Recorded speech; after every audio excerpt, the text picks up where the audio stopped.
You can tell there's a barred owl nearby when you hear their famous "Who Cooks for You" call.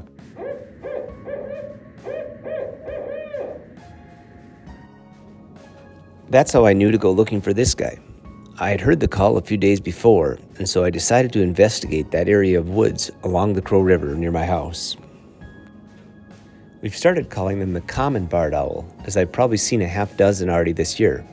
Usually the first thing I see is their 4-foot wingspan swooping through the trees as they fly about 100 yards away to try to get a safer view of who has just invaded their woods.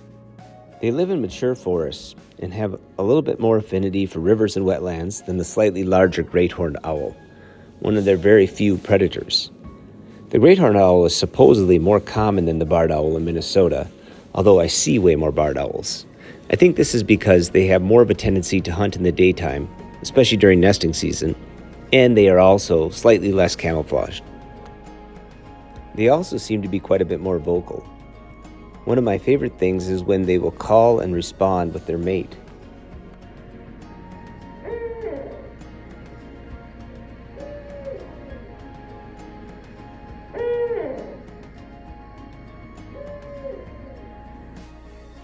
Harriet Tubman, famous for her work on the Underground Railroad, actually used the barred owl call to signal to freedom seekers that it was okay to come out of their hiding space and continue their journey northward towards Pennsylvania. Between the year of 1850 and 1860, she made 13 trips back to Maryland, helping over 70 people find their way to freedom. Many people do not know that she was an avid naturalist and an expert at the barred owl call. The barred owl is one of Minnesota's only owls to have dark brown eyes. Most owls that hunt exclusively at night have yellow eyes. This time of year, when the female is on the nest, the barred owl will do plenty of hunting during the daytime. They hunt mice and voles, but many barred owls also eat crayfish. In some parts of the country, they eat so many crayfish that their underfeathers will turn pinkish in color, kind of like how the flamingo turns pink from eating so many shrimp.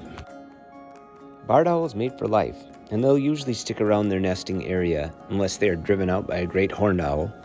Their incubation period is about a month, and then it's at least another month before the chicks will leave the nest, and sometimes up to another month before they can fly. Their population has increased by about 1% a year since the 1960s, putting them at over 3 million birds in North America. Their recent westward expansion into Washington, Oregon, and California has actually threatened their smaller, very similar-looking cousin, the northern spotted owl. Because barred owls are so much more aggressive, they will drive the spotted owl out of their territory. This has led to a decline in spotted owls. I'm glad this barred owl didn't drive me out of his territory, although I did have a slight mishap while leaving. I just fell down some mud climbing up the hill.